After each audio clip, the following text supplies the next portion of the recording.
Bonjour à toutes et tous, et bienvenue dans cette troisième leçon sur le SQL. Aujourd'hui, nous allons découvrir comment effectuer des calculs dans nos requêtes. SQL n'est pas qu'un langage d'interrogation simple, c'est aussi un outil puissant pour analyser et transformer les données. Nous allons voir comment calculer des montants, utiliser des fonctions mathématiques, puis découvrir les fonctions d'agrégation qui permettent de faire des statistiques, sommes, moyennes, comptages.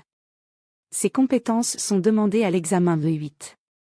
Commençons par un calcul simple mais très courant, calculer le montant de chaque ligne de commande, par exemple la commande 1001. Pour cela nous aurons besoin de 3 tables. Commande, pour son numéro, produit pour le prix unitaire et contenir pour les quantités. Ce calcul s'écrit dès la première ligne après le select, le prix unitaire, multiplié par la quantité. SQL effectue ce calcul pour chaque ligne du résultat. Le mot-clé as permet de donner un nom à cette colonne calculée, ici montant ligne. En effet, il n'y a pas de champ calculé dans la base de données. C'est à toi de créer le champ qui reçoit le résultat d'une opération.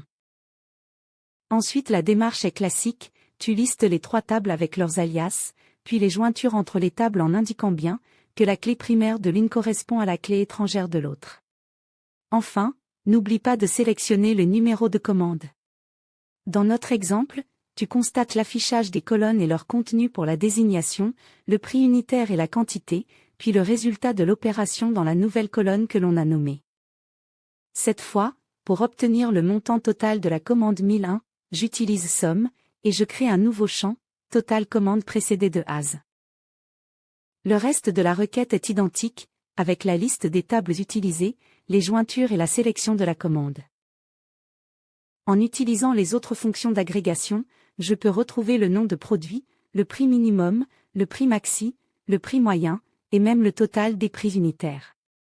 Tu remarques que cette fois, on n'a pas besoin de jointure entre les tables, puisque nos champs sont contenus uniquement dans la table produit.